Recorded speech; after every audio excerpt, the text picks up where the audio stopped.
Okay, so we are going to start our conference. So that's the title.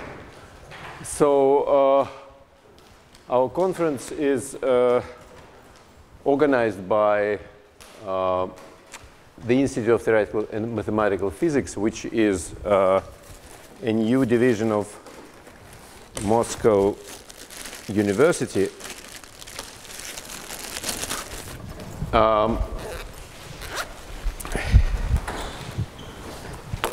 Which was established very recently, and thanks to the support of the Basis Foundation, which is kind of private foundation for funding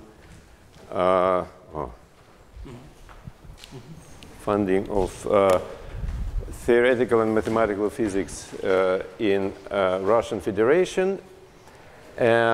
So first I would like to thank Moscow University and the rector who kindly supported the idea of creating the institute and provided necessary logistical support, infrastructure support, and physics department helped us to organize this conference. Let me start by saying that the institute is run by scientific council, of which Valery Rubakov is the chairman, and the members include several people who are in the audience: Gleb Arutyunov, Vladimir Belokurov, Mikhail Vasilyev, Sergei Kozyrev, Alexei Semikhatov, and also members of our institute who are me as a director, Maxim Grigoriev is deputy director, Olga Kalashnikova is deputy director, Dmitry Levkov, deputy director, and our administrative deputy director, Olga Mamontova, who played major role in organizing this conference. So Maxim will say a few words about the structure of our institute, but let me add that the idea of having such an institute within Moscow University is kind of quite natural, because thinking about future research should be correlated with training young generation of physicists. So it's natural to have a research institute which has also a task of providing excellent teaching and research support for students, both at master level and PhD level. Plus, the institute provides a platform for organizing workshops, seminars, invited visits, which is kind of absent in Russia at the moment. There are various centers, but not kind of obvious place where you would go if you want to organize some workshop.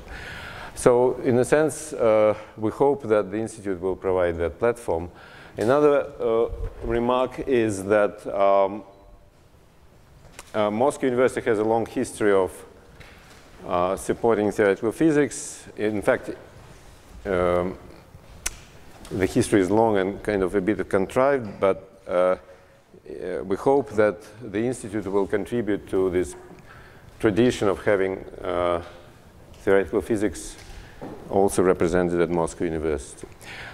Let me stop here. So the plan of our introductory session is that Maxim, our deputy director, Maxim Grigoriev, will say a few words about the present and future of our institute, and then we will turn finally to the scientific program. Okay.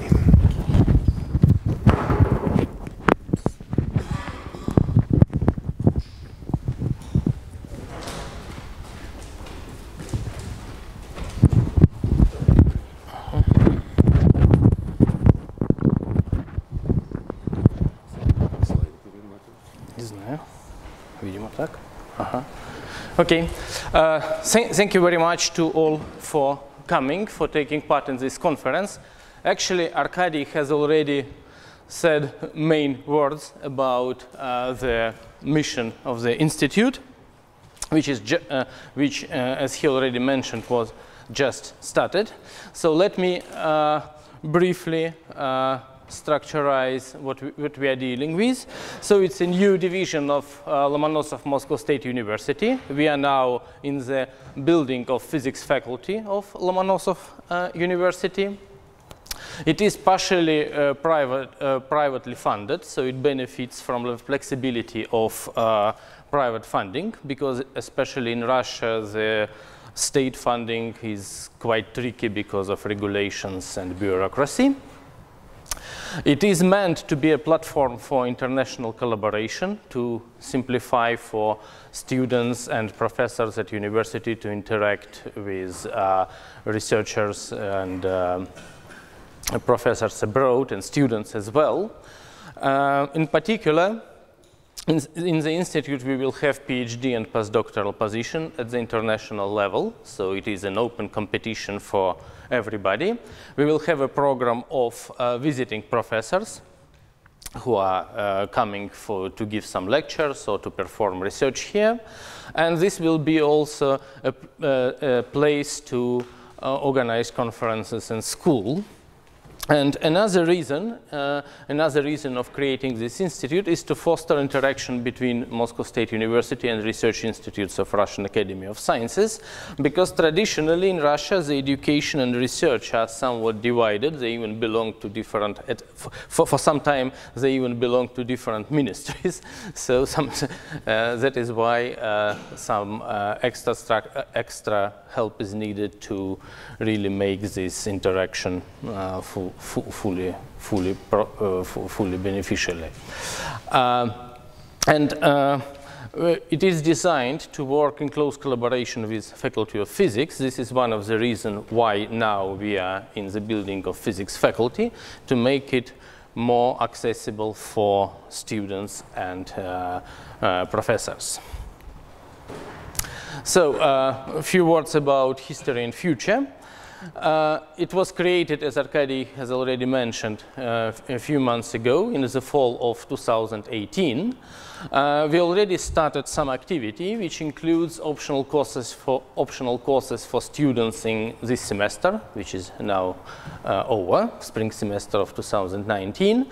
We prepared a new master program, which is joined with the with the Faculty of Physics. Its title is Quantum Gravity and Mathematical Physics, and it is to start in the autumn of 2019. There were already a few review lectures organized by the Institute, and let me take this opportunity to advertise today's lecture by Professor Mikhail Schiffman. We will have it at 5:30 here, but in another room in the same building, in the central lecture hall. And we have preliminary agreements with several professors who are going to visit us in the next academic year. At the moment, we also have open calls for PhD students' position and postdoctoral positions. The deadline is July 1st, so pay attention if you want to advise some of your young colleagues to try to apply here.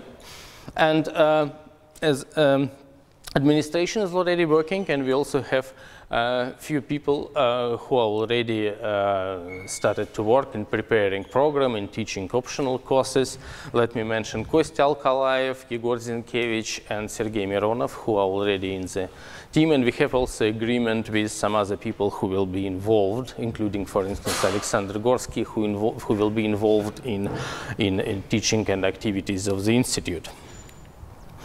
Okay, so in the nearest future, we plan to have some PhD students and postdocs. There will be some, and already we have some senior researchers associated with the Institute. Associated does not mean full-time positions. These are people who, we don't have facilities for full-time jobs for senior people, at least by now. So these are people associated who teach, who organize, who do something with the Institute. It will be a full-scale platform for international collaboration. Everything like review lectures, visiting professor will be on a regular basis. The master program we started will become a full-scale internationally competitive program.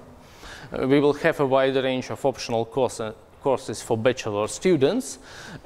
We will have annual summer school. One of the reasons is to attract talented students to our master program and other activities. And 1-2 focused workshops per year. Our plans also involve more close collaboration with the Department of Mechanics and Mathematics of the Lomonosov University. But of course, further plans depend on funding and success of the activities which we already initiated. And we invite all of you to participate in the activities of the Institute. Let me also spend 2 minutes for practical info. So there should be working Wi-Fi network here. The name of the network is confernce, and the password is 1 to 9 and 0. So it's written here and also on the blackboard. Regarding lunch, there are a few options. So there is a small cafeteria, quite nice, on the second floor, same wing of the building. You probably passed it when going through staircase. Then there is a canteen located in the basement floor, opposite wing. And then there is a huge canteen in the main building, the one which you see from far away, in the sector B of this canteen. And for speakers and organizers, we prearranged the lunch in this canteen of the main building. As I already mentioned, today we will have a review lecture by Mikhail Schiffman, The Second Life of Quantum Field Theory.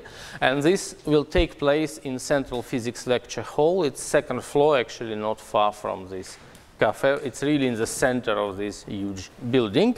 And at 7 p.m. we will have reception where everybody is welcome for a drink and snacks. And reception will take place in another building, actually in the room of the Institute. This is across the Lomonosovsky Prospect Road, and the room is 716 on the 7th floor of that building. Okay, the last remark. Tomorrow we will have 2 excursions to the main building, so-called Earth Science Museum, and to the Botanical Garden. The trick is that the capacity of excursions is limited, so we ask everybody to register, but unfortunately we can't promise that you will be able to attend the excursion you want. Unfortunately, these are constraints which do not depend on us. That's all we can do here in the campus. And on Wednesday, after the end of the conference, there will be in the banquet in the downtown, in the restaurant. If you want to attend it, also please register and take into account that the number of seats is also limited, but this unfortunately is not free because we can't cover a banquet for everybody, so there is a price for this. Thank you very much for your attention. Enjoy the meeting, and thank you. Are there any questions about, we have 5 minutes, about the Institute, or questions to Maxim?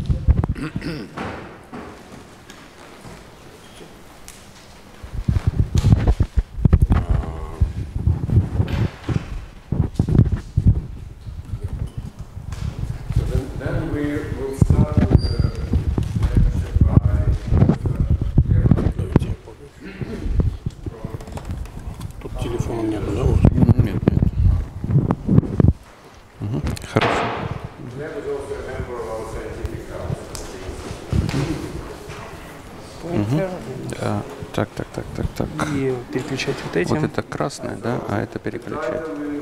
Hyperbolic spin model from Poisson reduction. Аркадий, как ее назад вернуть? Она немножко убежала вперед. Да. А как мы идем назад? Вот это вперед, Да. это назад. И еще раз назад. А назад еще не идет. Совсем назад. Вот так. Okay. Yeah. It's a great pleasure to be the first speaker at this distinguished meeting. So I would like first to thank the organizers for the kind invitation. So my talk deals with a subtitle Mathematical Physics of the Present Meeting, and I will be talking about integrable systems.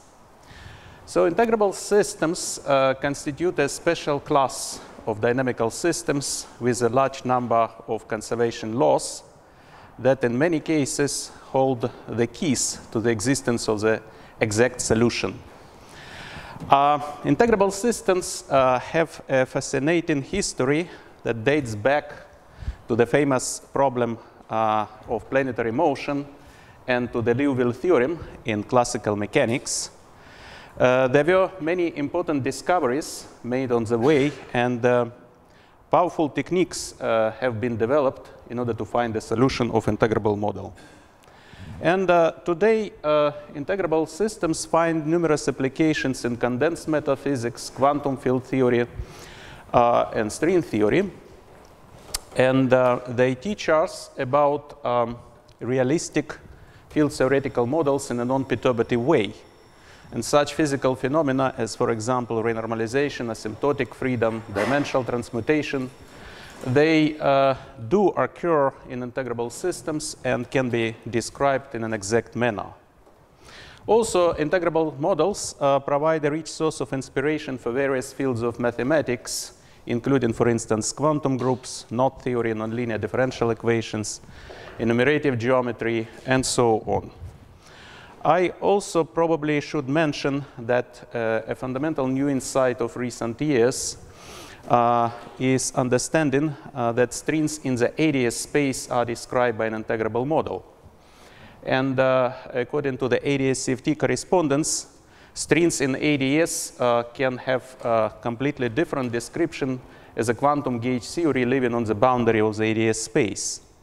And in this respect, we are realizing probably for the first time the long-standing dream of theoreticians that a complicated quantum gauge theory in 4 dimensions can be described by a 2-dimensional sigma model, which string theory in ADS space is.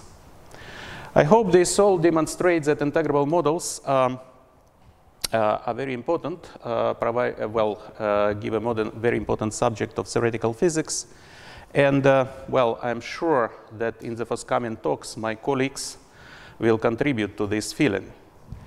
I may hope that the subject of integrability and applications of integrable systems in gauge and string theory will find the proper place in the work and activities of the newly established Institute for Theoretical and Mathematical Physics at Moscow State University. Now I move closer to the actual subject of my talk, which is about finite dimensional integrable models of so-called Rausner-Schneider type. And I will start with recalling about Calogero-Moser-Sutherland models.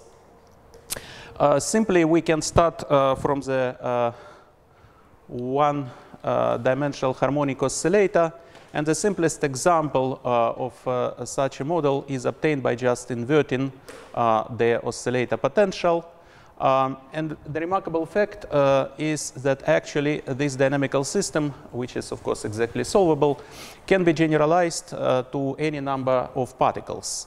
And here you see how the Hamiltonian looks like for the case of the rational model, where the potential is given by just inverse square of the difference between the positions of the particle.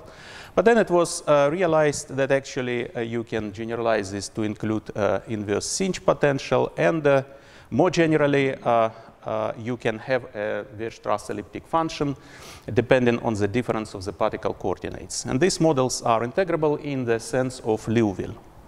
These models have been discovered in the 70s, and since that they found numerous applications in various fields of physics and mathematics.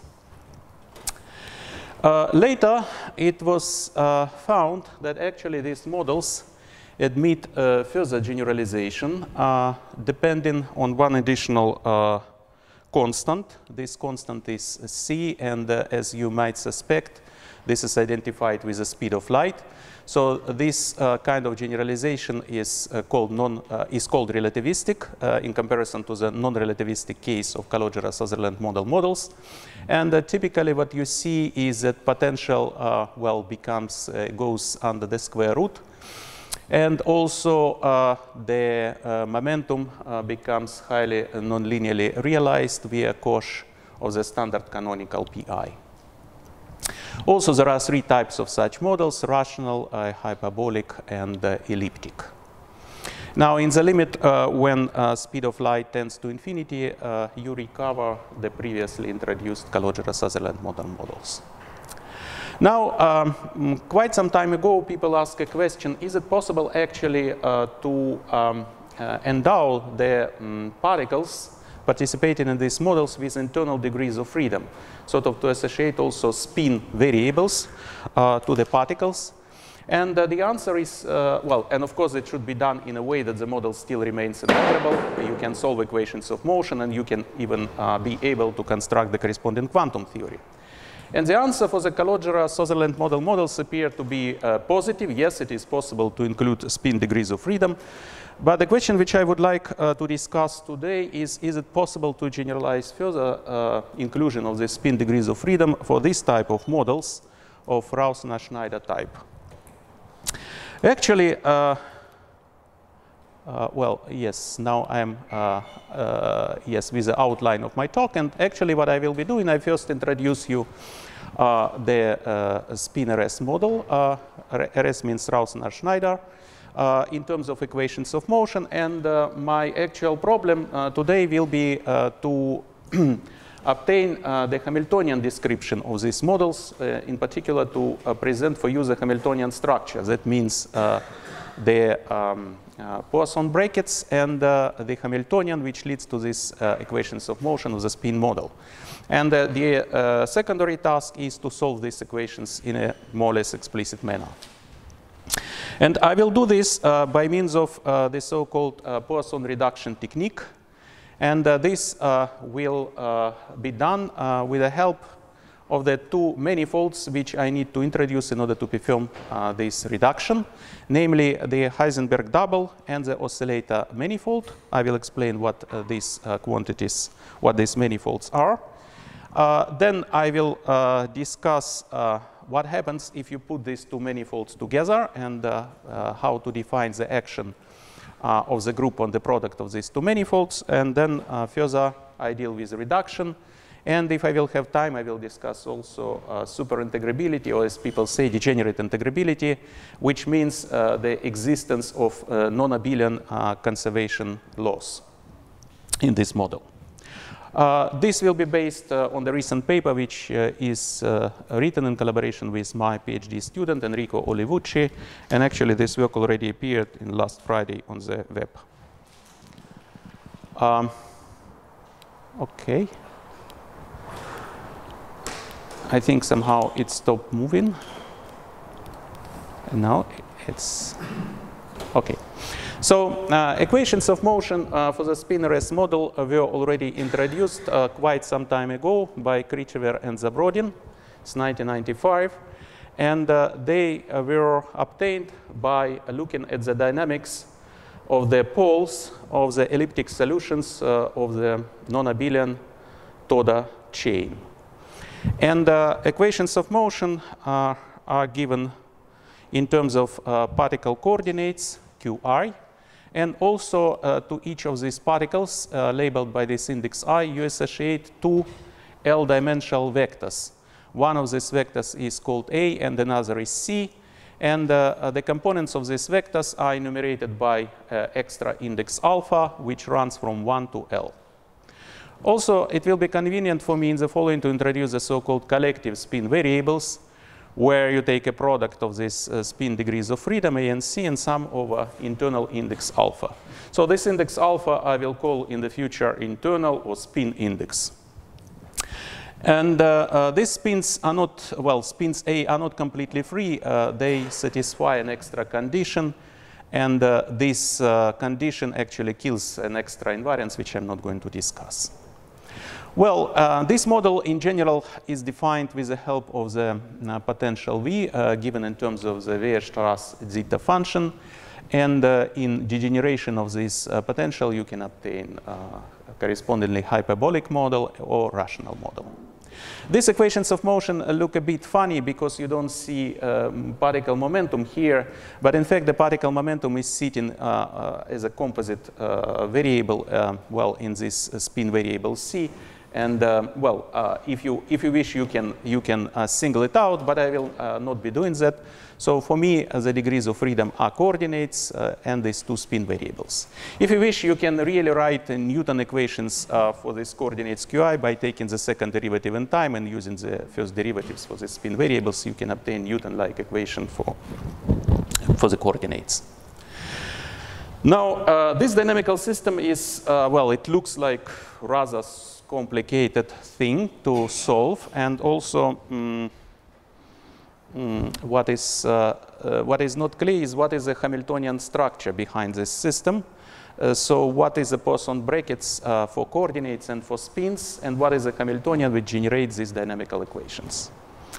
Now, for the case of the rational model, actually the Hamiltonian structure also has been established quite some time ago in my work with Sergei Frolov. And this is the Poisson brackets between spin variables. So this is how they look like. They are quite non-trivial, and they involve also the Lux operator for this model. So Lux operator, it's in components. So this is n by n matrix, where n is the number of particles, and in components it looks like this, where these Fij are collective spin variables.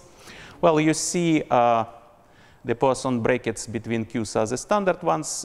Spins A commute with Q, and spin C do not commute with Q with respect to the Poisson brackets, because in a way they involve the momentum variable. And this is a consequence of that they do not really separate from coordinates. Anyhow, such a structure can be obtained from the observation that the model itself can be obtained by means of the standard Hamiltonian reduction, where you start from a rather big, rather large initial manifold containing many redundant degrees of freedom, but the manifold is also supplied with an action of with a Hamiltonian action of a Lie group G. And so original manifold you have to start with is a cotangent bundle to the group G times a product of orbits, coadjoint orbits of minimal dimension. So or here is a coadjoint orbit of minimal dimension of a Lie group. You have to take the product of L such orbits and then put in this manifold. And on this manifold you have the Hamiltonian action of the group G, which give rise to the moment map, taking value in the dual space to the Lie algebra. And the standard Marsden-Weinstein theorem is telling us that if we take the inverse image of the moment map and factorize it by the action of the group, then we will obtain the reduced manifold, which is a Poisson, which is actually a symplectic manifold in this case. And it appears that if you perform this reduction here, just following the standard framework of the Hamiltonian reduction, you will obtain precisely the spin Rausner-Schneider model with a rational potential, and you will find out this non-trivial Poisson structure. Now the question is, yeah? I just missed probably, but this Poisson structure can be immediately quantized? Or? Not immediately, and up to now it has not been quantized, and it's of course a very interesting question, which I put in conclusion of my talk to find a quantization of these brackets. Thank you. Yes, that's an open problem. Sorry, how does this model relate to original This, if you take the index alpha, just restrict its value to 1, just one, that means that you just have 1 degree of freedom, then it reduces to the model without spin, to the spinless case. So basically, out of this vector, you just pick up one component and that's it. You can't have it to 1 because you have a constraint. You have a constraint. Yes, that's right. That's right. That means that variables A completely disappeared. What is left over is a variable C, C1. C1 is left, and C1 becomes precisely what is needed in order to reproduce the spinless model. But you are right, completely the A disappears. Okay, the question is it straightforward to generalize the result to the hyperbolic case? And of course, you ask this question because in future, of course, you would like to obtain the description of the most general elliptic case. Yes, but you do it step by step. So first, you would like to understand what happens for the hyperbolic case. And somehow, it appears that it's quite non-trivial, and for quite some years, the progress stopped, and there were no answer to this question. Actually, it appears that for invariant spins, namely for these quantities here, Fij, you can guess a generalization for these collective spin variables. You can guess a generalization of the Poisson structure to the hyperbolic case. It's not so difficult. But it appears that for spins A and C themselves, to guess what should be the hyperbolic replacement of this Poisson structure here, appears to be quite non-trivial, and we could not immediately guess it just by looking at these formulas and trying to generalize somehow these rational functions, which you see here, into hyperbolic ones. Obviously, you can try, but after some efforts, after some trials, you see that it's not so easy. Of course, the criterion is just you need to satisfy Poisson brackets, Jacobi identity. So you need to satisfy Jacobi identity. Good. And quite recently, in last year actually, there was a proposal of how to obtain this model by means of quite sophisticated, in my opinion, procedure, which goes under the name quasi-Hamiltonian reduction, where essentially you start from original manifold, which is not Poisson, which is quasi-Poisson. There is a, analog of the Poisson structure called van der Berg's bracket. And the manifold itself is a thing which is called Jordan quiver. And if you factor out this non-Poisson manifold over the action of the group G, at the end of the day, Charlich and Feyron showed that you can obtain this reduction. At the end, you will get a spin model, and you get a Poisson structure which precisely fits what you expect from the spin-Rausner-Schneider model with a hyperbolic potential. Now, but this somehow leaves me with a question why you cannot do it in a much simpler way, precisely in the same way as you did it for the case of the rational potential.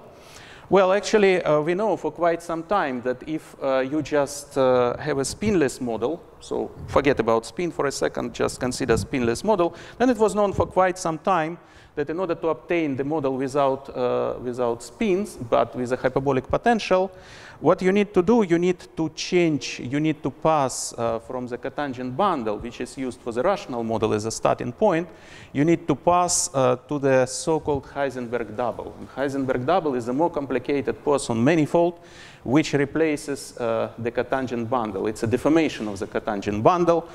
If you think about cotangent bundle in the trivialization, you can represent it as a semi-direct product of the group itself with the Lie algebra, or dual space to the Lie algebra. Then the cotangent bundle being deformed into the Heisenberg double. Then this Heisenberg double is just can be thought of as two copies of the one and the same Lie group. So basically, you replace a Lie algebra by a Lie group. And this is where you obtain the Heisenberg double. And for the spinless case, it works perfectly well. It was understood quite some time ago that indeed, performing now not Hamiltonian, but the Poisson reduction from the Heisenberg double, you can obtain spinless model. And the question now, which I would like to ask, why not to try to perform the same idea, to apply the same idea for the case of the spin model by departing from a manifold where you have now the Heisenberg double as a thing which will be responsible for particles, coordinates, and momenta, and you need to find out the proper replacement the properly placement for this part, which should be responsible for producing spin degrees of freedom. And this is the answer which I would like now to this is a question which I would like now to answer. But before doing that, let me remind you a couple of facts about the Heisenberg double, because this will eventually play a role. Sorry? Poisson structure is different. So I'm going to tell this. Please, if you have questions just during my talk, please interrupt me and ask me. I will try immediately to incorporate. Now, here is, I'm going a little bit more mathematical, and for people who know this, that probably will be obvious. For those who don't know it, but please take a passion. I will try to make it as simple as possible on the next slide. So I start from the object which is called factorizable Lie algebra. So it's a Lie algebra and it's a dual space G star supplied with a certain Lie algebra structure. Factorizable Lie algebra assumes an existence on the Lie algebra symmetric bilinear invariant form, and I will use this form to identify G star with G. I also consider the double of the Lie algebra, which is a direct sum of the Lie algebra with itself. And this double, I will regard it as a direct sum of two copies of the one and the same Lie algebra. Now, the Lie algebra G itself is embedded in the double, will be embedded in the double as a diagonal subalgebra. So XX, where X belongs to the Lie algebra.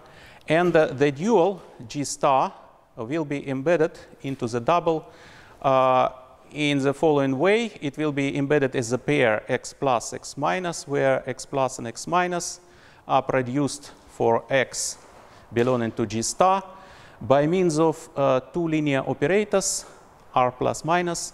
Unfortunately, you don't quite see here minus, but there is one. So R plus minus is R hat plus minus 1/2 multiplied by identity, where R hat is constructed, this linear operator is constructed from the skew symmetric split solution of the modified classical Yang-Baxter equation. So basically, if you give me a solution of the modified classical Yang-Baxter equation with a certain property which is called split, then you construct these two linear operators and you use them to embed G star into this double. And with this double Lie algebra, you can construct a double Lie group, which is simply a direct product of two copies of the group itself. Now, these maps, R plus minus, they actually map the Lie algebra G star into the structure of the Lie algebra G, and they are homomorphisms. And these homomorphisms can be raised up to the group homomorphisms of G star into the subgroups of G, which are embedded in the double. And I denote this embeddings, group embeddings, as U plus and U minus. Also, what I will need is to define a diffeomorphism sigma of G star into G, and explicitly it's given as a map which maps the pair U plus U minus into an element of G. Or you can think about this other way around, that having a group element U, you can factorize it in a unique way in the pair U plus and U minus. So U plus U minus is a solution of a certain factorization problem in the Lie group. Okay, so what is a double? The double, the Heisenberg double is a Poisson manifold where you can think about it as being generated by the entries of two GLN matrices. These matrices I call A and B. So A and B are two matrices. And the ring of the coordinate ring of functions on the Heisenberg double is generated by means of the following Poisson relations. So this is a Poisson structure of the double. So Poisson relations between the elements of the coordinate ring. So this Poisson structure is quadratic. So on the right-hand side, you see quadratic forms expressed via entries of A and B, and it's also formulated. This is also formulated in terms of classical R matrices. R plus minus are solutions of the classical Yang-Baxter equation. Also, the property, well, these are two standard solutions, probably well known to the audience. The difference R plus minus R minus is a so-called split Casimir, and the sum of this R plus minus is a skew-symmetric solution of the modified classical Yang-Baxter equation. Good, so this is a double. So Drinfeld double, you ask a question, what is the difference with the Drinfeld double? So Drinfeld double has a different Poisson structure, not this one. This one in the vicinity of group identity is symplectic. Good. What is important for me is that this Heisenberg double as a Poisson manifold, well, it's a Poisson manifold and it carries an action of the Poisson-Lie group G. So if I transform A and B by means of H belonging to the group G, then you can see that this map is Poisson, provided the elements of the group G satisfy the standard relations of the have the relations given by the Sklenin bracket. Okay. So in other words, the group G acts on the double in the Poisson way. Poisson-Lie group acts in the Poisson way. And according to the theory of Poisson actions, which is due to Lu and Weinstein, one can construct the corresponding non-abelian moment map, which generates this action.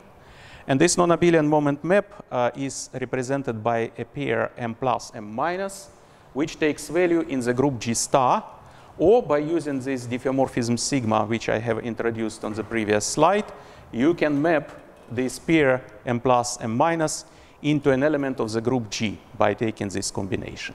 And if you look what is this function M as a function of the coordinates on the double, you will see that this is constructed via elements A and B in the following way. You can also compute the induced Poisson bracket and realize that actually this bracket is nothing else as a bracket representing the Poisson structure on the dual group G star.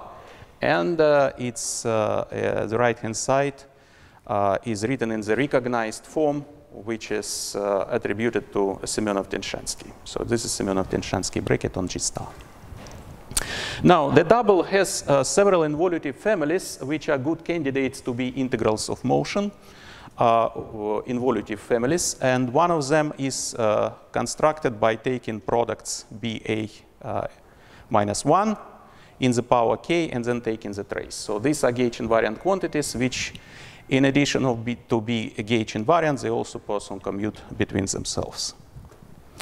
Good, so this is what concerns the Heisenberg double, and so this is a one piece of my manifold, initial manifold, which I would like to use for the reduction. Now I come to the second piece, and this is where my question arises. So what is the replacement I would like to put here? And this is given, or this will be given by the oscillator manifold. I call it oscillator manifold, sigma, which is parameterized by two numbers, n and l. And essentially, it's represented by two rectangular matrices with entries A I alpha and B alpha j, where this index alpha runs from 1 to L and I runs from 1 to N. So there are two rectangular matrices, and on these two rectangular matrices, I define the following Poisson structure. It's given by these formulas here. So this actually I can define two Poisson structures. Yes, thank you. Given, well, depending on the signs, plus and minus. Kappa here is playing a role of the deformation parameter. And you see that this structure essentially involves two pieces. One piece is a constant piece represented by these two rectangular matrices, which I call rectangular Casimirs, and the quadratic part. And the quadratic part is proportional to this parameter kappa. Well, it appears actually that what you see here is a Poisson pencil Poisson pencil of two structures. One is constant, another is quadratic. And it appears you can add them up with an arbitrary coefficient kappa, and this bracket still will be Poisson for any kappa. So this is called Poisson pencil, and this structure is a Poisson pencil of the constant and the quadratic structure.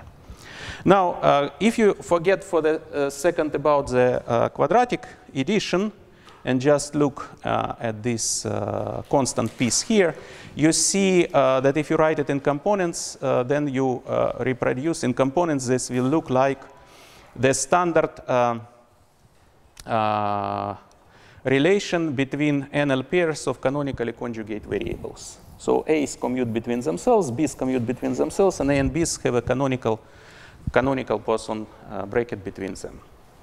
So this is kind of the usual oscillators, and this algebra now represents the deformed oscillators.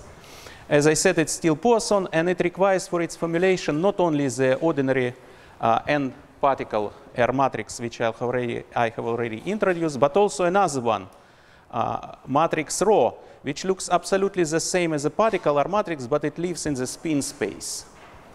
It's a similar solution of the classical Young-Baxter equation, but now it involves, it's defined with the help of the spin matrices. So it lives totally in the spin space. And while R acts on index I, this spin matrix, of course, it acts on the index alpha. So I have kind of external index I and internal index alpha, and two R matrices which are responsible for particles, and R matrix which are responsible for spins. Good. If you don't have any questions here, then I will move further. So basically what I want to do now, I would like to put these two manifolds together.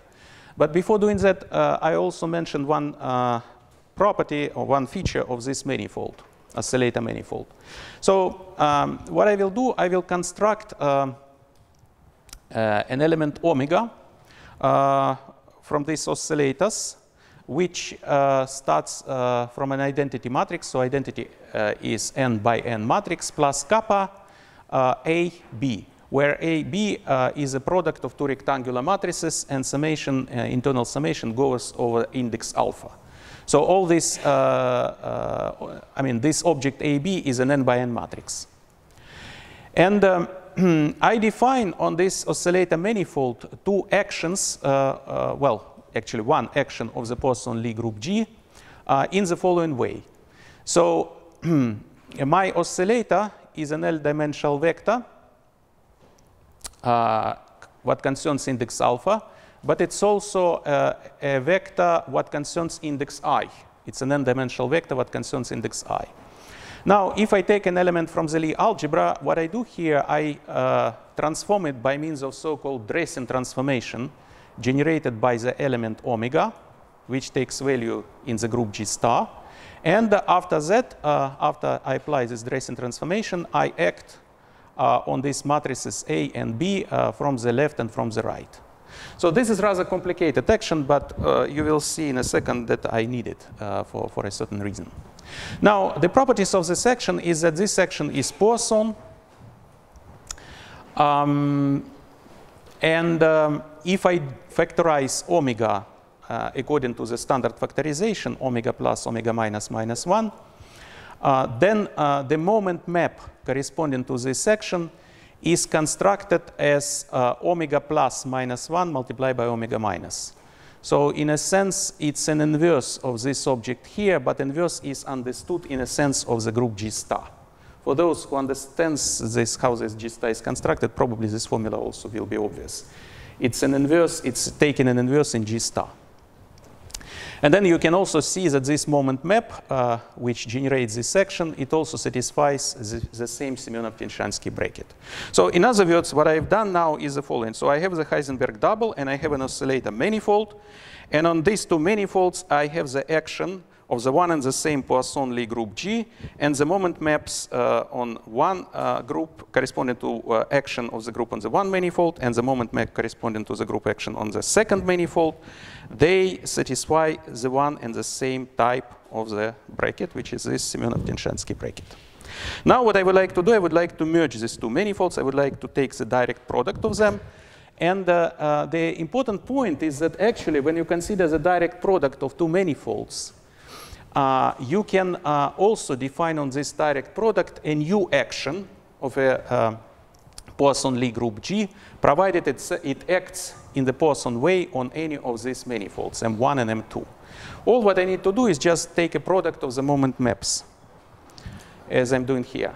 So what is the data, the group and the The data are the following. So you have a factorizable Lie algebra, which means that I'm picking up the Lie algebra and the solution of the Young-Baxter equation. I also pick up a solution of the Young-Baxter equation in the spin space. Both together, they define for me the Heisenberg double and this oscillator manifold. So this is the data. And now I take the direct product of these two manifolds and allow my group to act on this direct product by means of simply taking the product of the moment maps. But moment maps, M1 and M2, in reality, they take values in G star. So the product here is understood as a product with respect to the structure of the group G star. Okay, so there is a general theory which tells you that this action, which is generated by this moment map M, is actually well defined and corresponds to the group action. In other words, if you define with the help of this non-abelian moment map the infinitesimal vector field by means of this formula here, then the map of the Lie algebra element X into this vector, into the space of vector fields, is a Lie algebra homomorphism.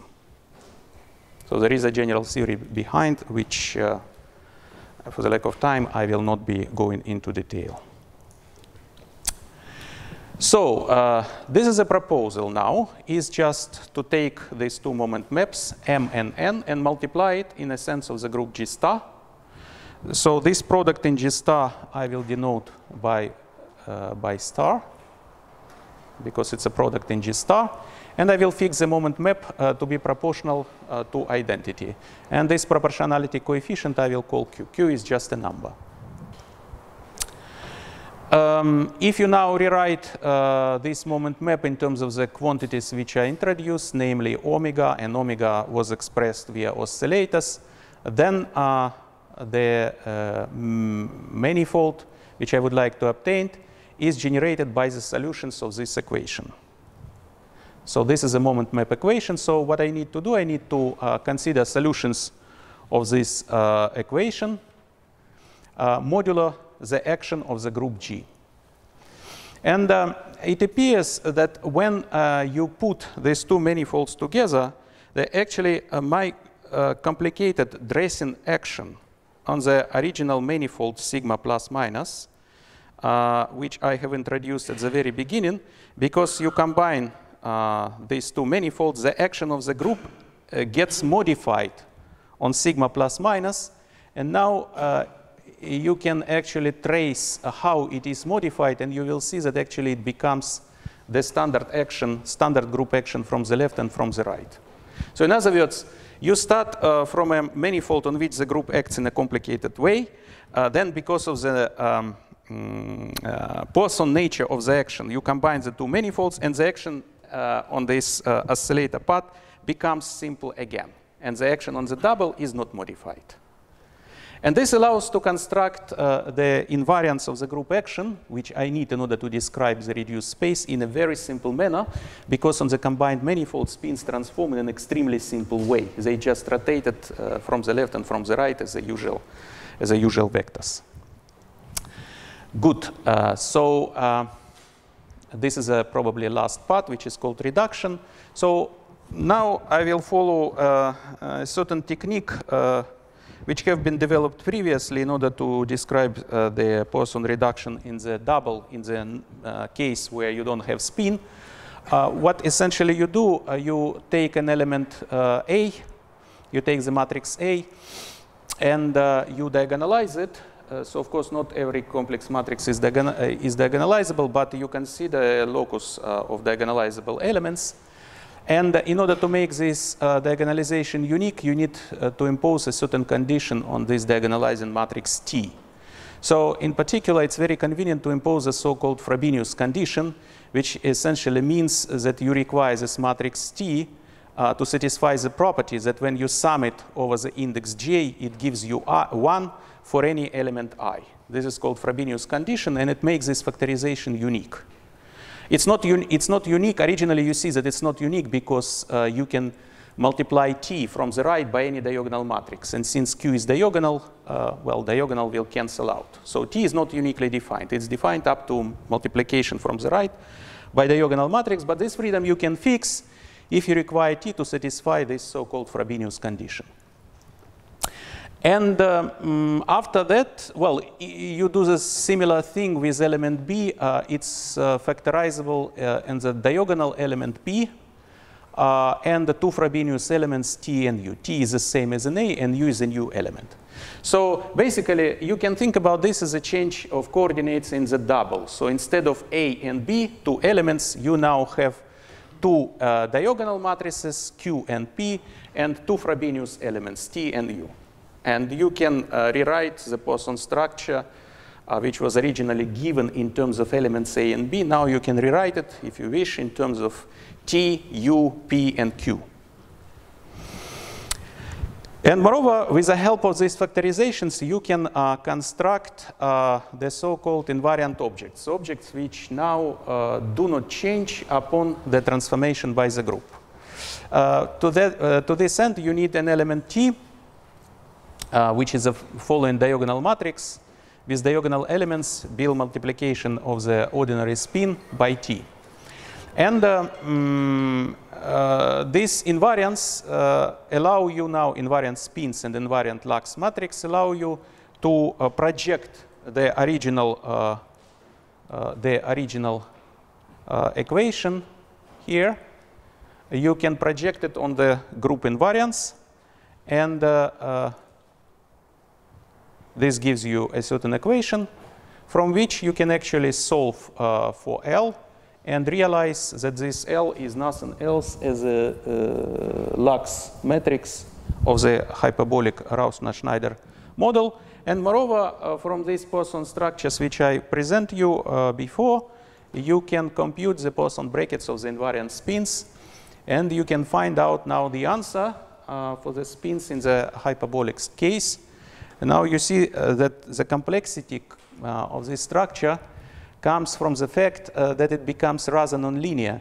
In particular, for instance, if you just look at the bracket of AA, you see that it involves, well, I write here the part which obviously looks like a quadratic one, but in fact, it depends on matrices Y, X, Y, and X's, which involve oscillators again.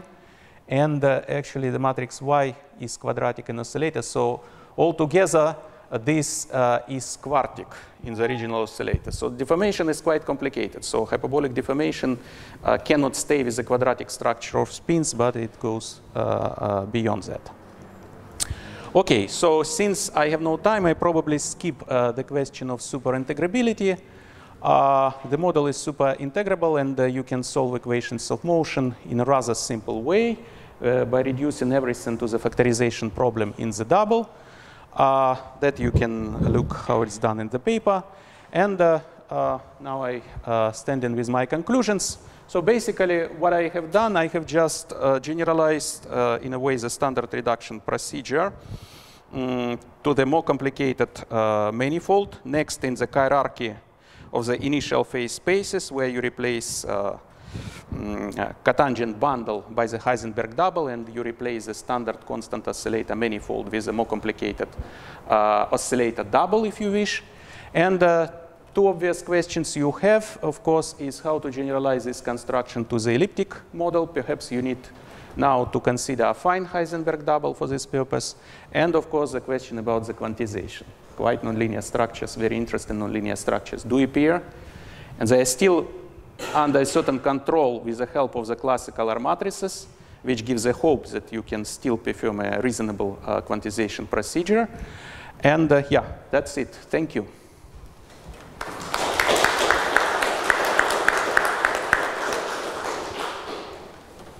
Question? When you consider spinless, that standard model is can be derived from the Chern-Simons theory with a single applying. Is it possible to derive this homogeneous equation with Chern-Simons as map of closed loops in a similar manner? The optimistic answer would be probably yes, but I don't know.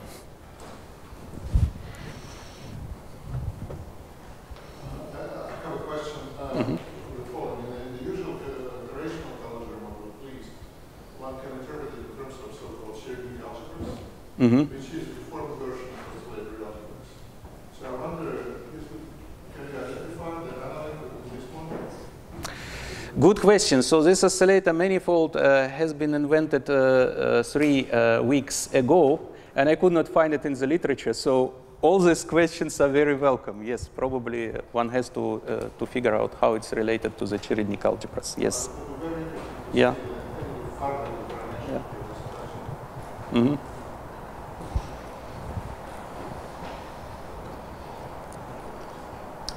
Is there some supersymmetric generalization?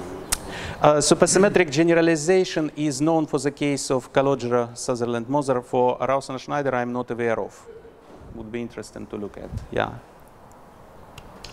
Any other questions? Okay, so then we thank Gleb again. So the next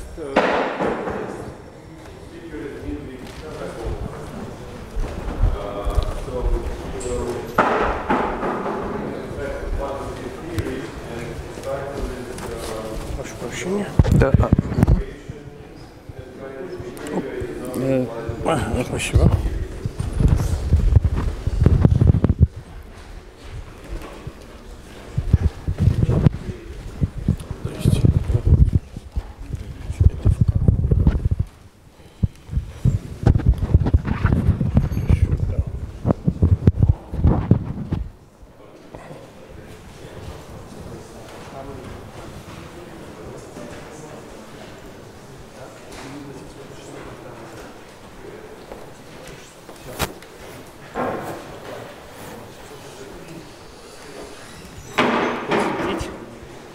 Вперед-назад.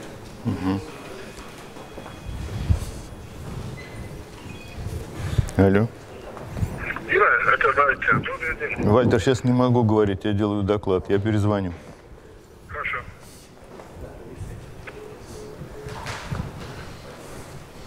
О, все, да. Good morning. So I apologize to those who have seen these slides before, but I have modified them already slightly, and for the rest of the audience, and anyway, there will be something new. Okay. So thanks for the organizers to invite me here. And I'm going to talk about non-renormalizable theories, which were kind of a forbidden area, but seems to be more and more open today.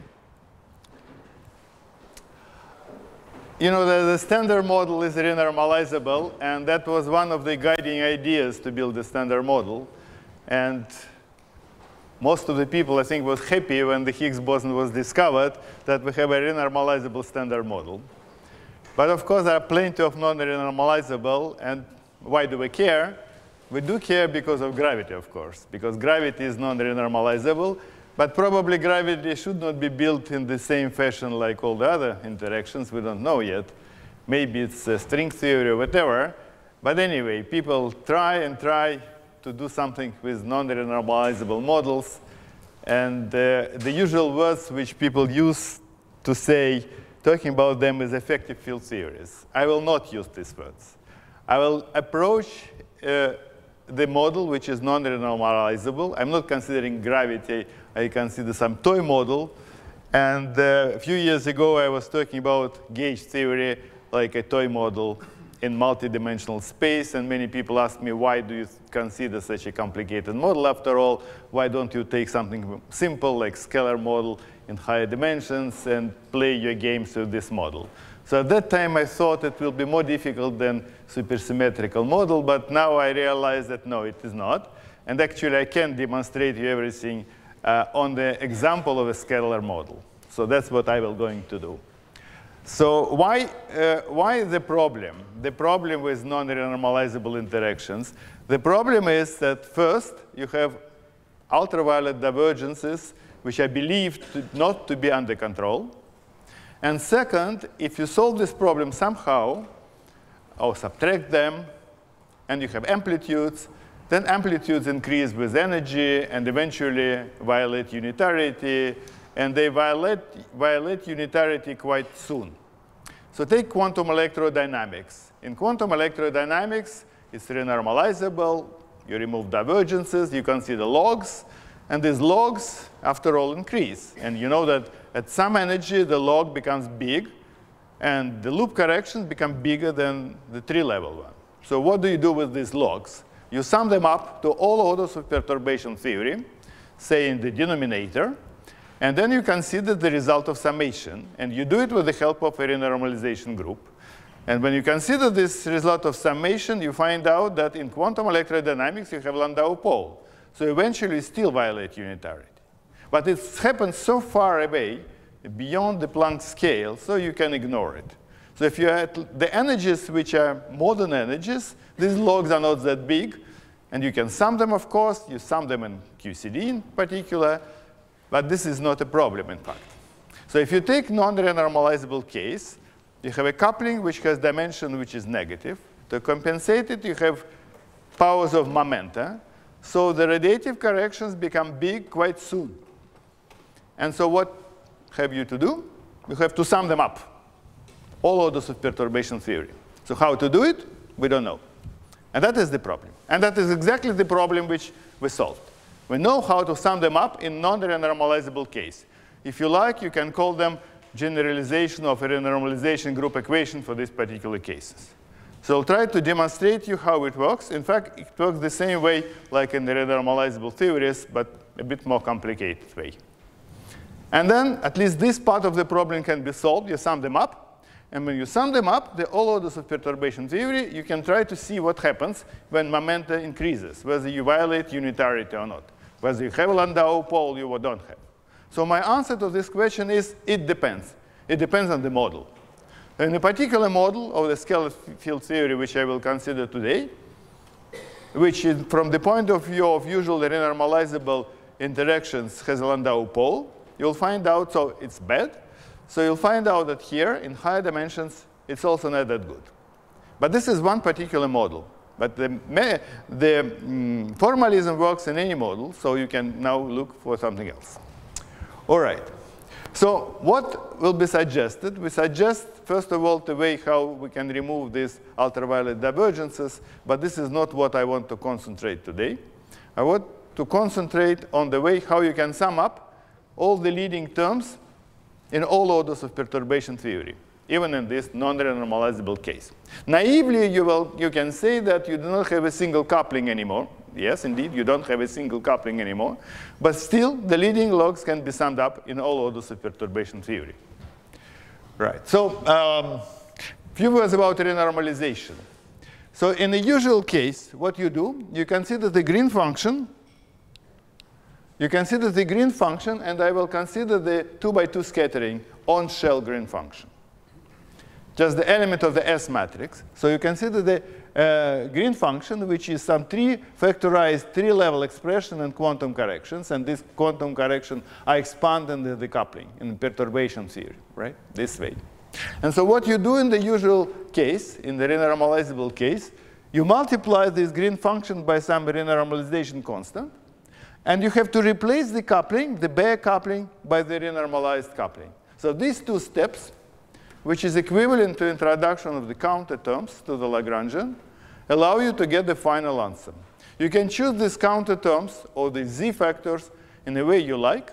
In particular, you can choose them in a minimal subtraction scheme. So in dimensional regularization, you subtract the poles, and then you get the final answer. If you're not satisfied with the minimal subtraction, you subtract some final parts, and you can recalculate from one scheme to another. So that is what is happening in a renormalizable case. So my statement is that you can do practically the same in non-renormalizable case as well, but the difference is that the renormalization constant, which is a real constant, I mean, it depends on the coupling, on the parameter of regularization. Say in dimensional regularization is 1 over epsilon terms, so 1 over epsilon square, and so on. So in this case, it depends on momentum, obviously, because you have a coupling which has negative dimension. It's compensated by momentum. And so this constant is not a constant anymore. It depends on momentum. So if it depends on momentum, when you do multiplication, sorry? Usually in non-renormalizable theories, you would have many forces because the overall structure doesn't repeat. The more loops you include. Just you wait, Mr. Higgins. Just you wait. So what I want to say is this constant is not working like a constant anymore because of this momentum dependence. So I will show you on some example later on. So when you multiply some loop diagram by this constant, this momentum dependence will penetrate inside the loop, and you have to integrate it over. So it's no more the multiplication operation. It's a more complicated operation. It works like an operator, but working the same way, in a sense that you can subtract order by order in perturbation theory. From the point of view of the counter terms, this means that you introduce new counter terms of a new structure, because this momentum dependence in coordinate space corresponds to higher derivatives. So you introduce the counter terms with the higher derivatives.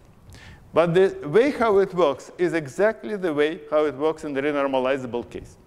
Anyway, so this is a kind of a demonstration in case of a two-loop diagram. So in one loop, if you have a divergence which is proportional to momenta, so for instance, here, it is shown this z factor, which this is the coupling, and this is S and T. This is example, actually, from the Young-Mills theory in 8 dimensions.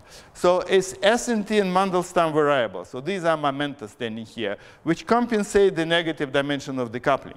So you act by this operator on a loop diagram. So this S and T, they penetrate inside the loop. And in fact, what you have is not just a multiplication, but you have to integrate them over. So in this particular case of the box diagram, this is reduced to these two triangles. So this is how it works. And that will guarantee you that in two loops, all the non-local terms will disappear. And as a result of this specific multiplication, you have a local function. Yes. Yes, yes. Let me answer this question at the end, right? I will touch it. That's not easy, yes, but I will touch it, yes. Or if you allow Z to depend on momenta, you can just send all amplitudes to 1 or whatever any function. Sorry, what I can do? You can set your gamma to 1 after the normalization, right? Because Z is a function of momenta. So no, you can't. It has logs. No, it's a local function. It's a local function, and gamma is not local. So you cannot set it equal 1.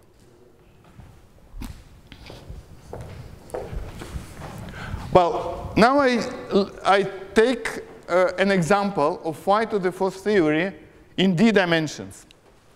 So d, I will take d equal 4, 6, 8, and 10. So lambda is a coupling, and coupling has a negative dimension given by this formula. The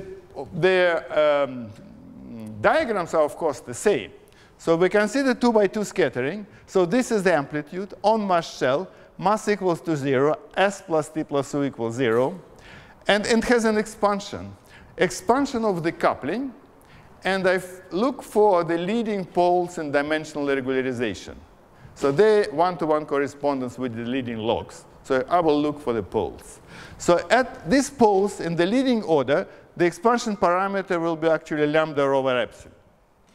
Now, these are the diagrams which I consider, which are the usual diagrams. So this diagram will give you 1 over epsilon and momentum.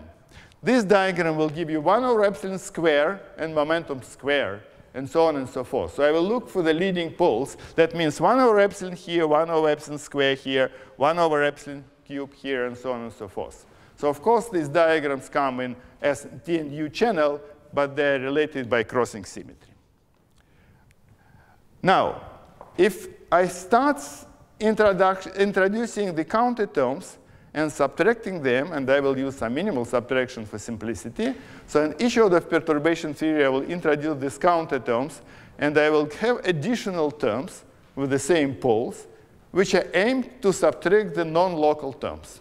So in the nth order of perturbation theory, there will be the whole series of terms, 1 over epsilon to the n. So this is the main diagram, and these are the counter terms.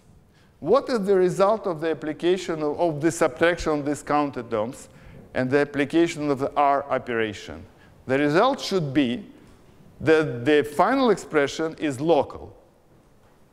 So all divergences are local, not the full expression, but all divergences are local. What does it mean? In the renormalizable case, you will have 1 over epsilon to the n, no logs in the infinite terms.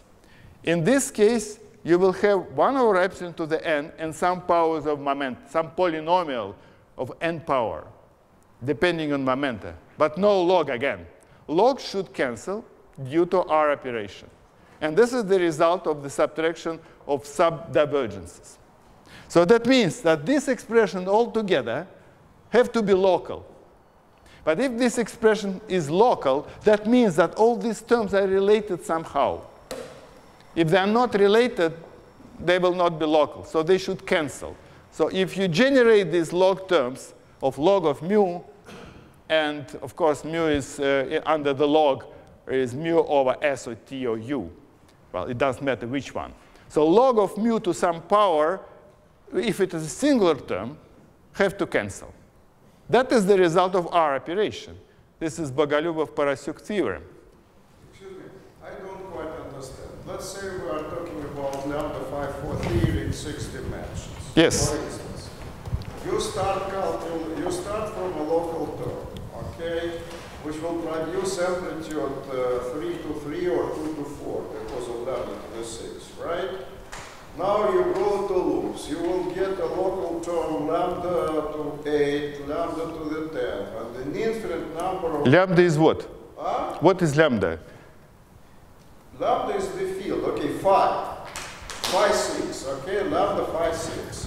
Well, okay. I will come to the multi-leg diagrams at the end. At the moment, I'm for the four. That's the natural problem. Of course it is. Of course it is. But even by the 2 by 2 scattering, which you consider separately, you still have all these terms with increasing number of higher derivatives or momenta. Of course, you will have phi to the 6 plus phi cube d2 phi cube Yes. plus phi squared d2 phi squared d4 phi squared, and so all each have 6 legs, right? No, 4 legs. Four legs. No, it's okay. Lambda 4 in 6 dimensions. All of them have 4 legs. But then you will have 6 legs, Yes. 8 legs, Of 10 course. legs, whatever Of number course. of legs you want.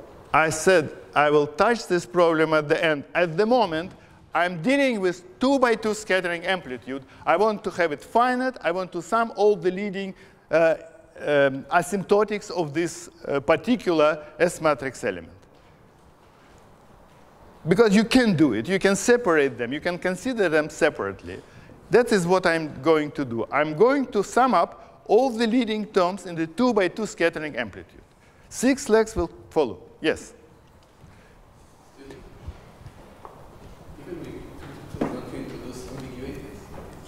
Ambiguities, of course, in subtraction. Yes. The usual fashion. Like scheme dependence. In what sense you're going to resum perturbation theory if there is ambiguities in any step? Excuse me. You're going to resum the perturbation theory. Yes. In the leading terms, there are no ambiguities. So I sum them up.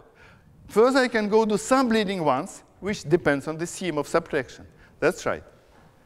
At the moment, I'm at the leading log. leading log is scheme independent.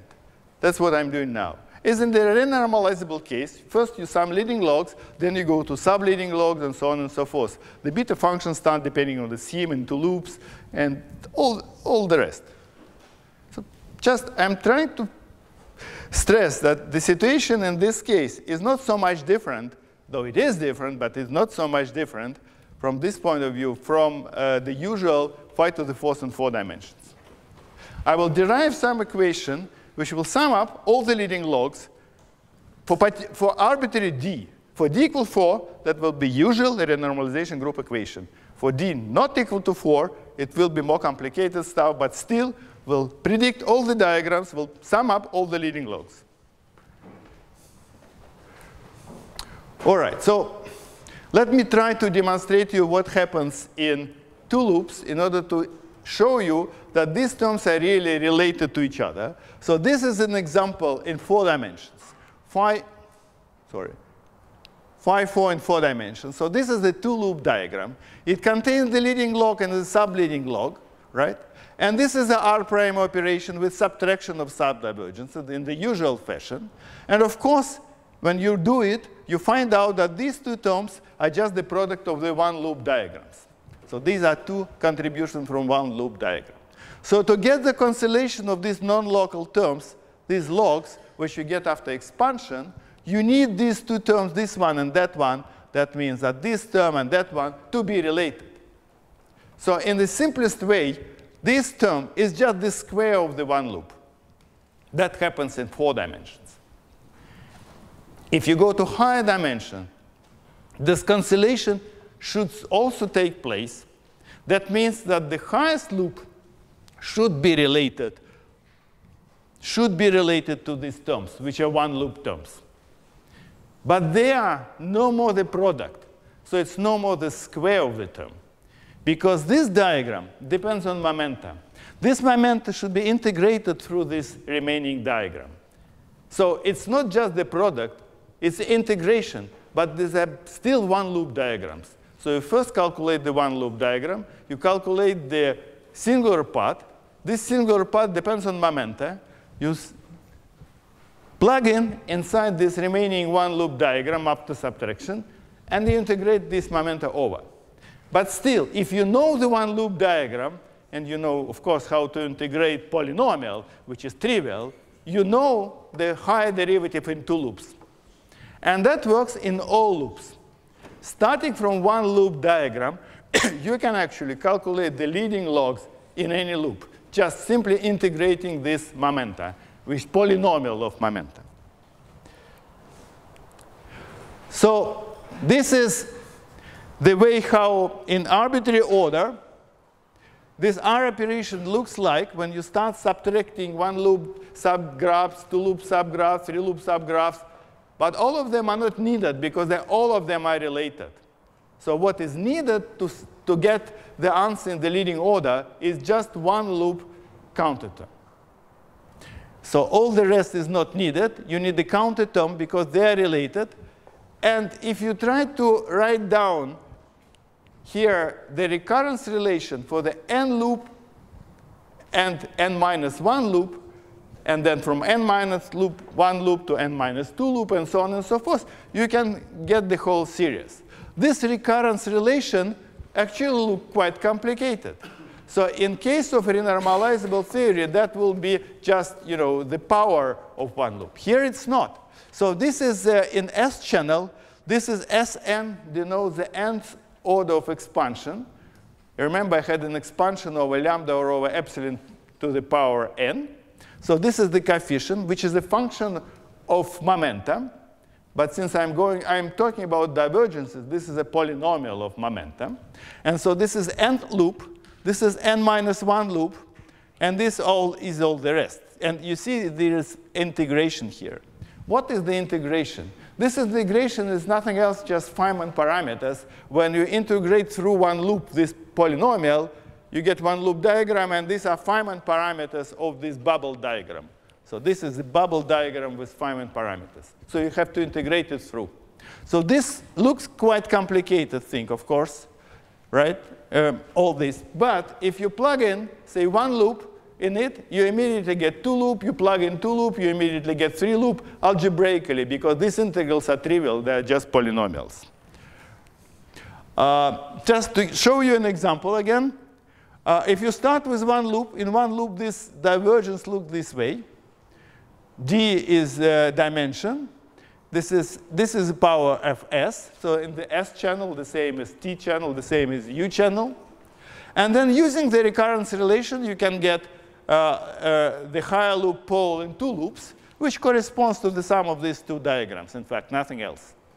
Now you plug in S2 inside, you get in 3 loops, and so on and so forth. So algebraically, you calculate all the leading divergences in all loops this way.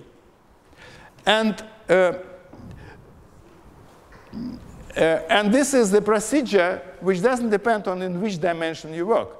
The complication is just because of these integrals which appear there. They will disappear, of course, in case of a renormalizable case. They will simply disappear because these are constants, nothing to integrate. Now, this recurrence relation can be solved. How you solve it? In order to solve it, you reduce it to differential equation. So you multiply by power of z. That was expansion parameter, lambda over epsilon, to the power of n. You sum them up. And when you sum them up, you get the differential equation, which you can rewrite in this way. So this is the green function on mass shell, the quantum part. This is the log of a scale, d over d log, which is familiar in the renormalization group. And this is the right-hand side. And you see that the right-hand side contains the same function, gamma 4. But again, it depends on momenta, and that's why it has to be integrated with the initial condition. So it's interesting to see what happens if you put d equal 4 in this equation. If you put d equal 4, all the integrals disappear, and you get this equation. This equation, the simple differential equation, the gamma is gamma squared. This is the coupling. 3 over 2 is the famous beta function in 1 loop in scalar theory. And the solution is geometrical progression. Yeah, I didn't get it. Huh? How did it come from divergences to finite? No. As usual, in the renormalization group, I try to trace the poles. The leading pole is the leading log, is 1-to-1 correspondence. So if I can consider the derivative over epsilon and consider the pole, or log of mu, it's 1-to-1 correspondence. It's a usual fashion. So it's just minimal subtraction? Or? It's not necessarily minimal subtraction. The leading pole is the leading log. It's just 1-to-1. It's more familiar to write a renormalization group equation in this way. You can also stay with epsilon. It is usually called pole equations after Toft. But it's more familiar just to write log of mu because they're in 1-to-1 correspondence. So as I say, it's a familiar expression with the leading log depending on energy, and 3/2 is a beta function. And of course, in case of phi to the 4th in 4 dimensions, this is very well-known expression for the summing of the essentially bubbles, but not only. It's just a renormalization group. But in our case, it's a more complicated expression, of course. And so to solve this equation for arbitrary d is not that easy because it's integrable integral differential equation. Still, somehow I dare to say that you can write down the solution. But though it looks a bit tricky. So the solution, in general case, what I'm trying to say, looks like, again, some geometrical progression. But there is some symbol here, which means some ordering. This ordering corresponds to this complicated equation which I have written before. So if I consider this, it's just, again, the same thing written this way. So all this I called A1. So and this is the ordering. And if I expand it over lambda, I have this expansion. And this expansion should be understood in a sense of my recurrence relation.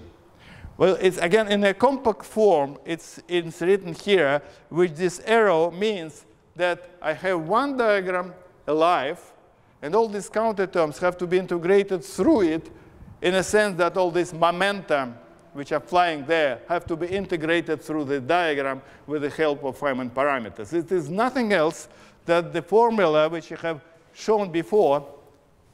Sorry. No, it's wrong. Here. It's nothing else like what is shown here. And let me try to explain you why it is so. So, as I said, I claim that this is the solution with a specific understanding of this ordering, which corresponds to this case.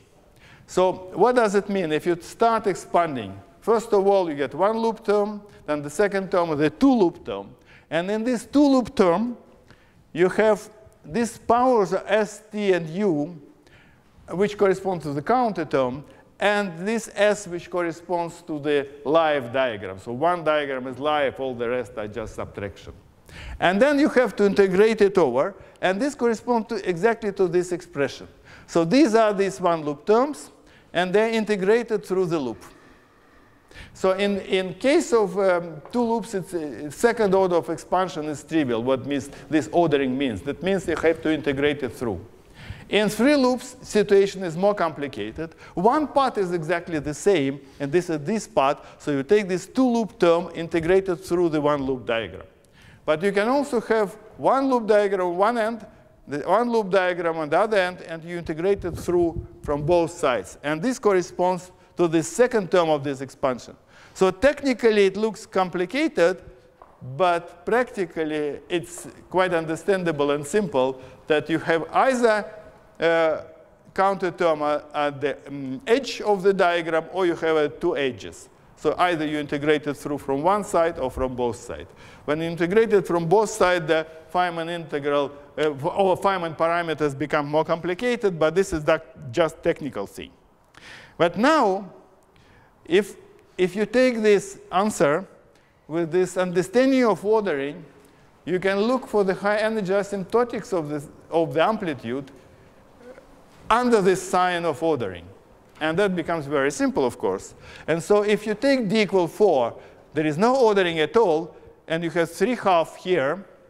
And of course, this is a well-known result with the Landau pole, right? When momenta goes to infinity, you have a Landau pole here, and a logarithmic Landau pole.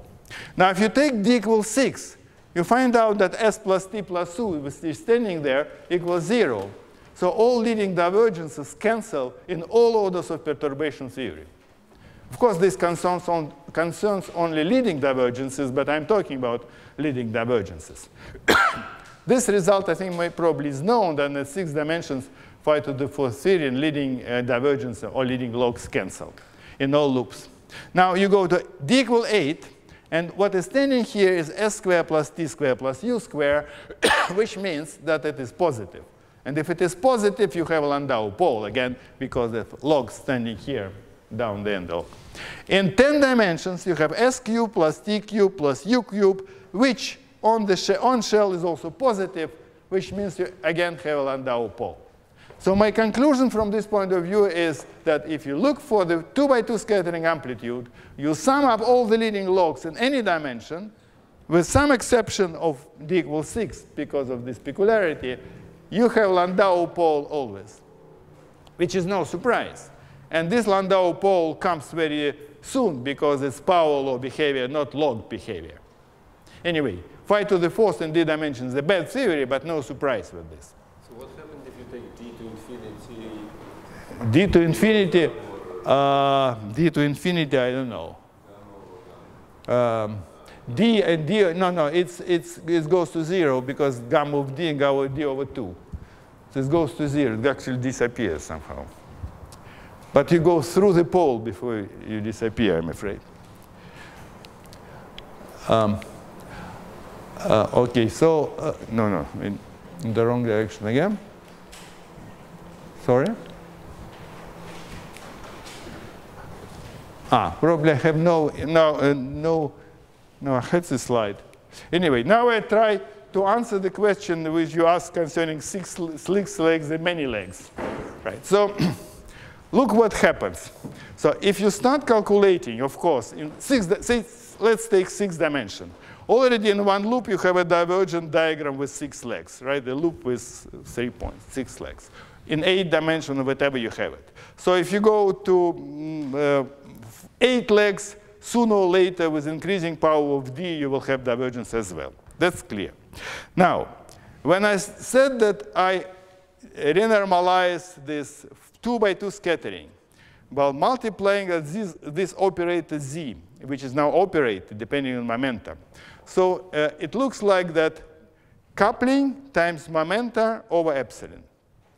Now, with this 6-look diagram and 6-leg diagram in 6 dimensions, it seems that I should do the same, but instead of momenta, it will be power of a field which will compensate the negative dimension of the coupling, right?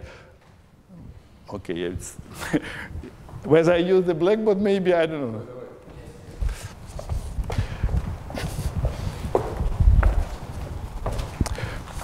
So what I wrote so far was lambda over epsilon, and there was some momenta squared here, right, to compensate it. And that was the diagram of this type. So if I go further, I have lambda p squared squared epsilon squared, and that will be this diagram, right? There will be leading poles. Now we consider this type of a diagram, which is divergent like 1 over epsilon.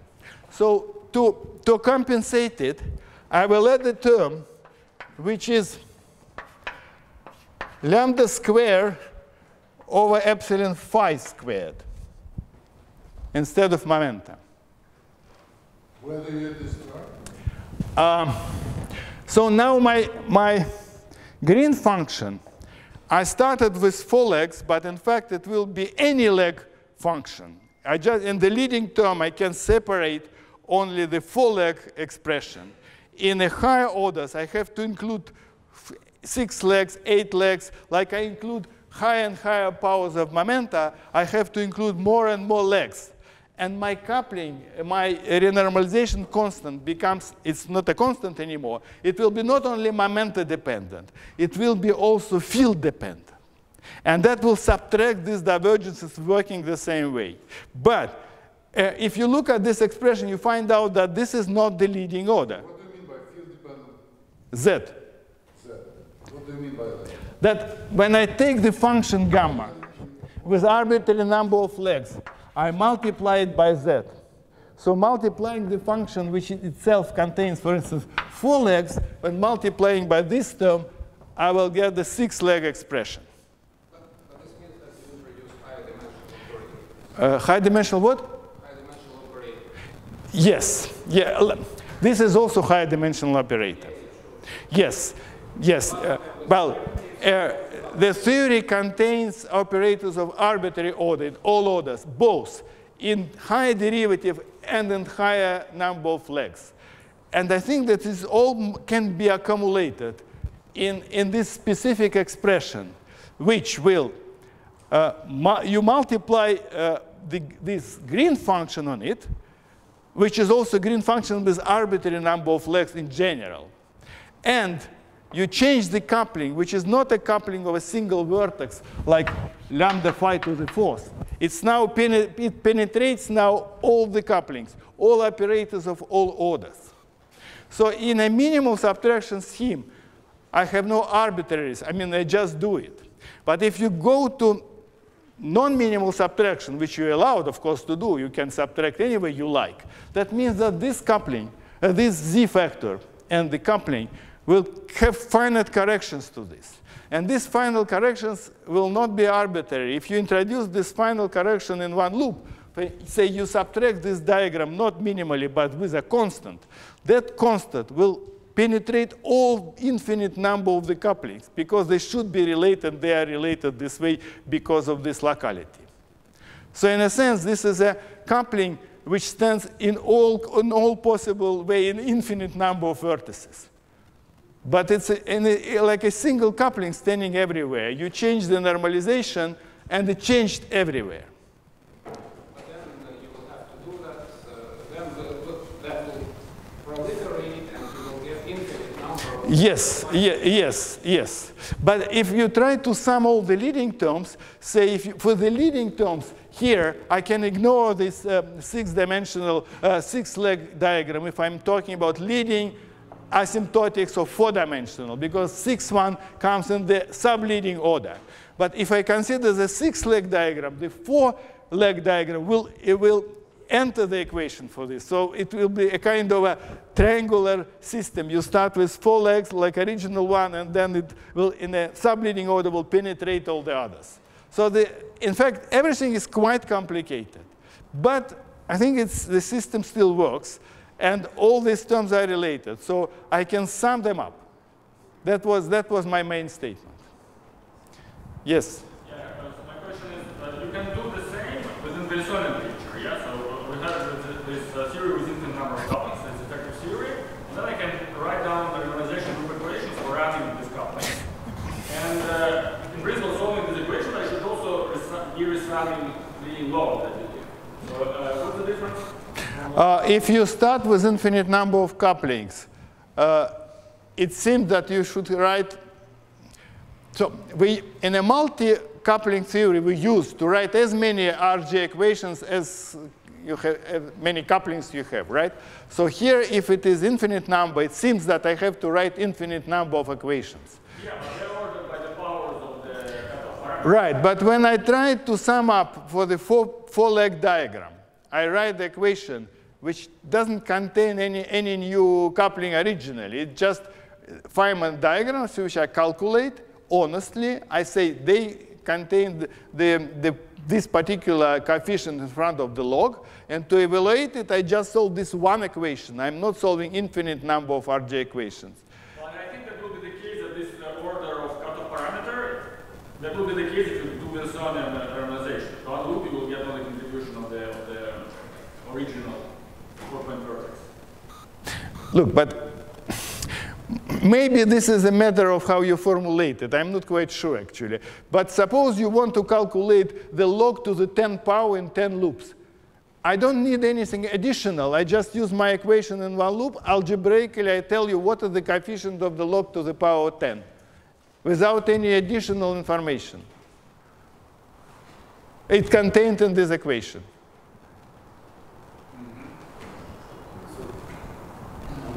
Yes, yes.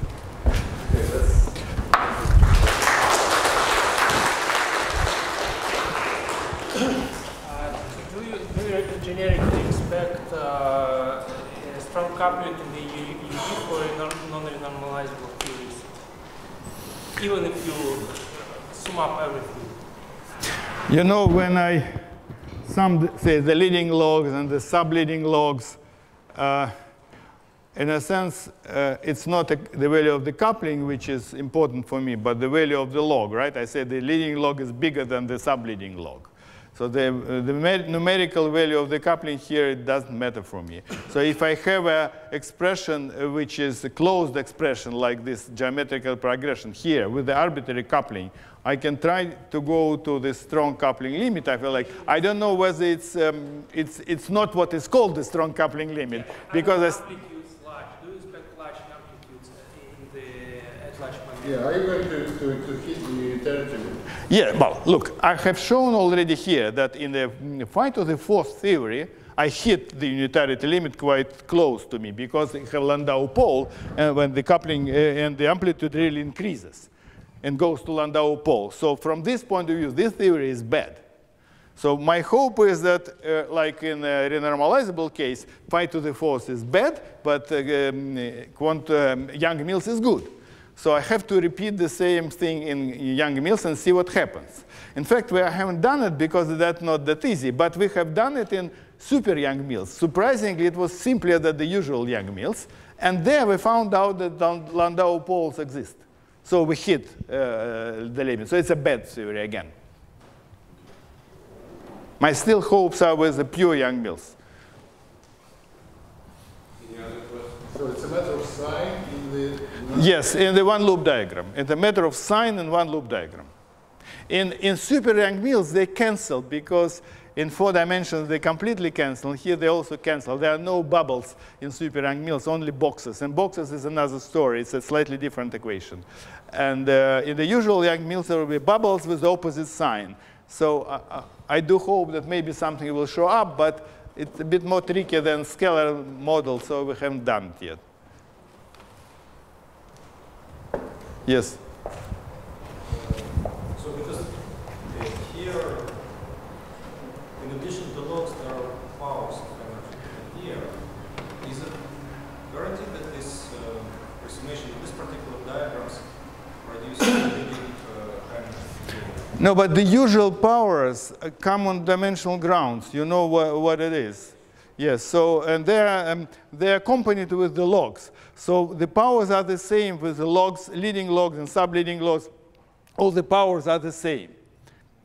So the difference is only in logs. You can say, oh, it's a tiny difference on top of the powers. I agree. But still, somehow we can sum up logs. We cannot sum up different powers. Powers come with the coupling.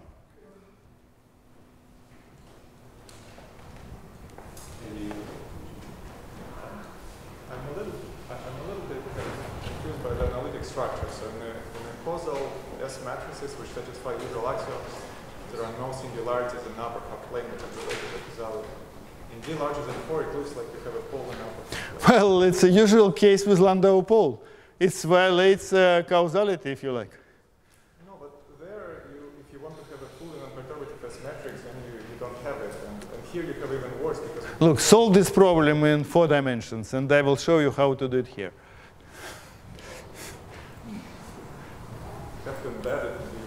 No, but 4-dimensional theories, all of them have Landau pole, and you have this problem. It violates causality. That's why it's bad. In QCD, you have a pole and then infrared, but we believe there is a phase transition, so we don't care so much. I think if there is a non-perturbative completion, this doesn't happen. This never happens. No, unfortunately, I don't know what is non-perturbative completion of this theory. Maybe it will improve the situation, but I don't know what it is. Grish. So when you write the expression, you subtract a certain number of divergent terms. If series are analyzable, you know those divergent terms сидят скуда любви момента. Извини, я не очень слышу. My question is about since you said to count the terms depends on momentum. So when you go through the integration of those momentum, the question is how do you know which momentum sits inside the loop integrals? Let's say you subtract some contribution to writing. Well, you know, it's. Imagine I start doing the calculation putting some masses for the pipe. I guarantee that this expression will not depend on masses. On masses? Masses of pipe. Because you have integration, you have integrating momentum as a loop. If series are analyzable, you know that the counter terms since also you don't depend on the behavior series of parameters. But once you have counter terms with function momentum integrated on two, how do I know that infrared doesn't integrate in that form?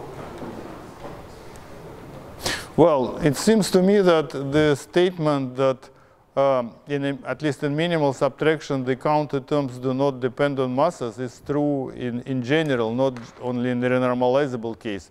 So somehow we don't care about it so much. But if I go on shell, of course, we might have problem. But in higher dimensions, well, it's a toy model. In 6 dimensions, there are no infrared divergences even on shell. If I will take the realistic, say, gravity, well, I'm not taking, but if I take gravity in 4 dimensions, non-renormalizable, try to play the same game, I might hit the problem. But I'm not that ambitious so far. In gravity, you don't have one loop. One loop is finite for 4. Yes, yes. So you will not get anything in this method, right? Well, okay, then you start with 2. In 2 it will be 3-point function, 4-point function? No. I mean that maybe the leading terms will really disappear, like in 6 dimension, s plus t plus u equals 0, which is the same, actually. This is the same. But then you have to go to the next one.